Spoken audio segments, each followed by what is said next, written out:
Hey there, crew. It's Mark from Men Who Bullet. Thanks for coming to hang out with me today as we continue along with our notebook review series. Today, we're going to be doing something a little bit different. We've been looking at a lot of planners. We've been looking at a lot of normal notebooks, dot grid notebooks. Today, though, we're going to be doing something totally different. We're going to be taking a look at Uglybooks today. These notebooks are here to have fun with. They're here to get dirty and messy, and I love that they're giving users permission to do that, because usually we're like, nope, we need perfection. We want it to look nice. These notebooks are here to have fun with, and we're going to be doing that today. Let's talk about some of the specs, and then let's get into a very cool, inky, messy pen test.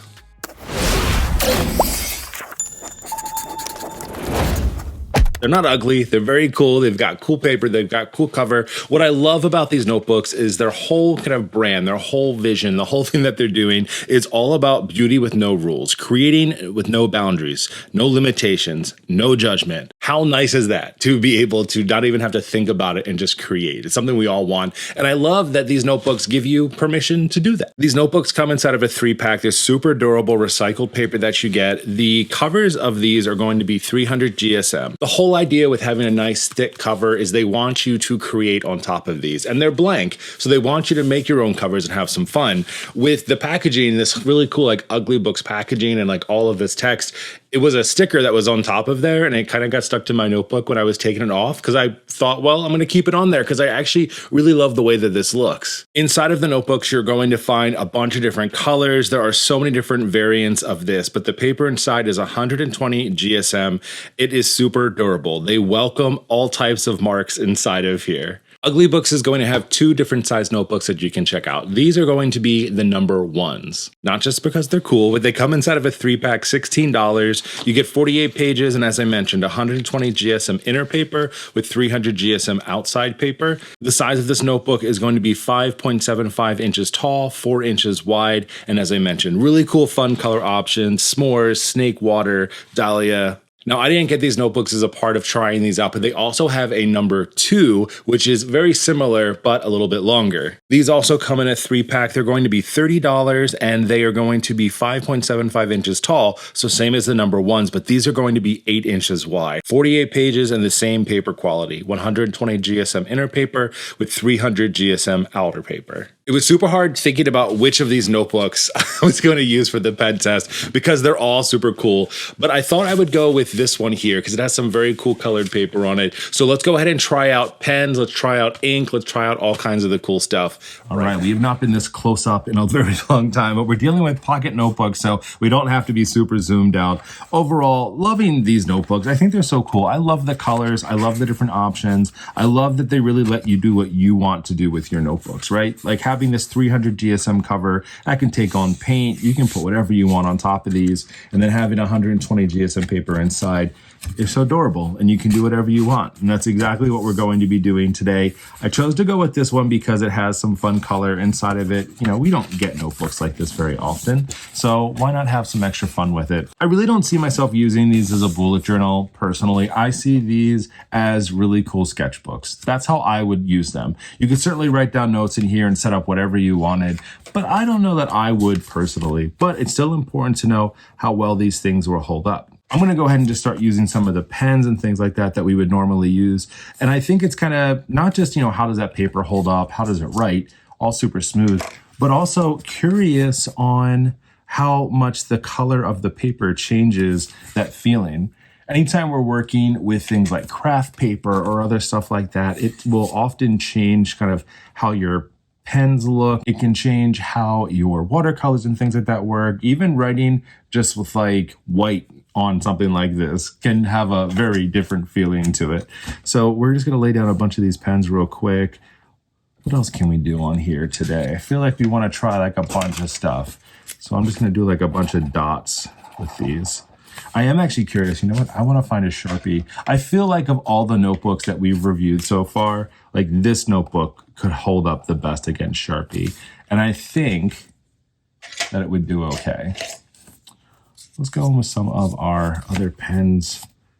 These Baron Fig pens, I love them so much. They're so inky, but a lot of our reviews so far, it hasn't done great. The paper hasn't done great just because the ink is very thick on these.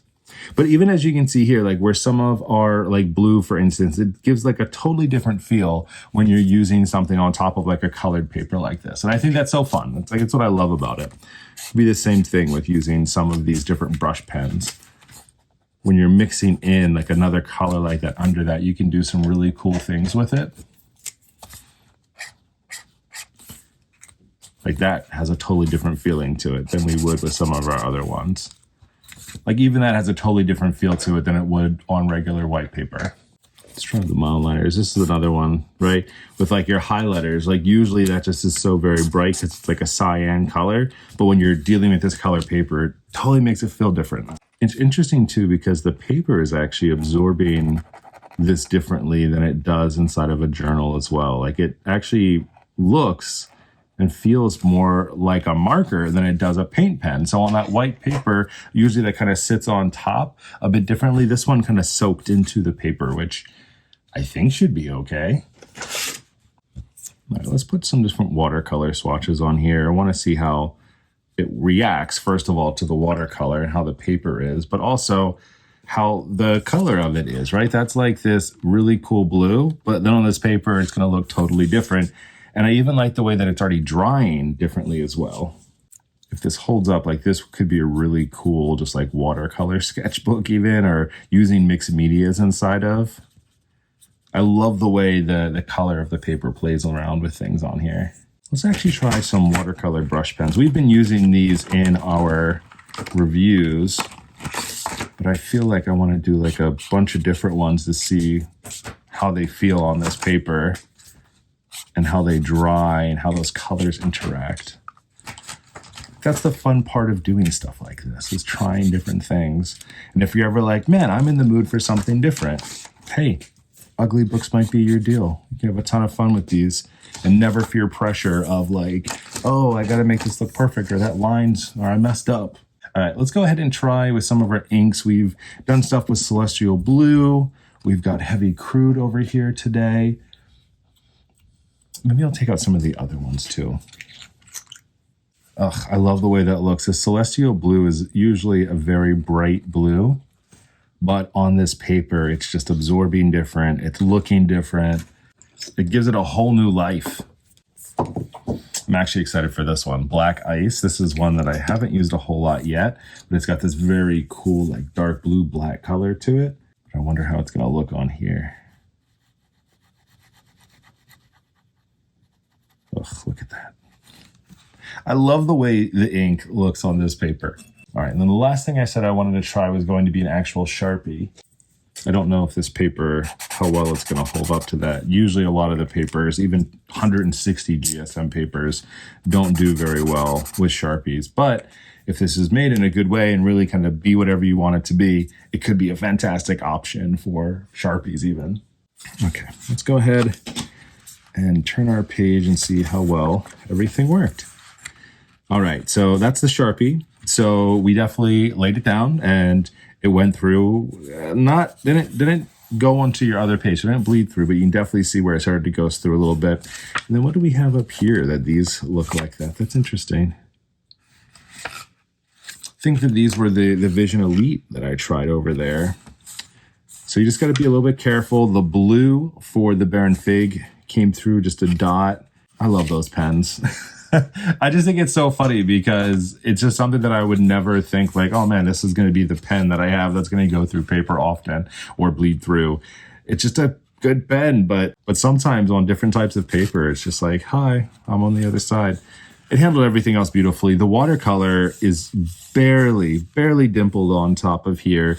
None of the other watercolor brush pens did anything. The ink is all perfect. Like, this is an amazing sketchbook to use for sure. You could do anything in here and you're going to get very different feelings and different vibes between using a paper like this or, you know, using a color here or even going on something lighter like this. Like, this is all going to make you feel very different depending how you're using. And I think it's a very, very cool notebook. It's a super fun pen test when you're not worried about if it gets messy or not. These notebooks are absolutely made to have fun. They're made to get messy. They're here for your ink. They're here for your sketches. You can certainly use this if you want as a pocket notebook. It's totally up to you. And there's absolutely no limits. You can do whatever you want with these. If you want to check out more about the Uglybooks, make sure you do so online, uglybooks.co. And of course, you can check them out on Instagram as well. Make sure you check out how they spell their Instagram handle here. It's kind of fun. I personally am excited to see a lot more from this brand now that I've got to know them, now that I got to try out these notebooks. I think they're a really fun addition to any type of notebook collection or creative sketchbooks. I'll drop all the links for everything down in the descriptions below. Hopefully this is something you feel like you might be able to use for the future and have a lot of fun in as well. We'll be continuing with this notebook review series. I've absolutely loved doing it. You're going to love the ones that we have coming up next. Specifically, kind of a little bit of a sneak peek for you, but a cousin to the Uglybooks are these word journals that have a very interesting and very cool way of organizing what's going on. That's going to be here for you next week. So make sure you check out these weekly videos through the rest of the year with more notebook reviews. I'll chat with you later on. Happy planning.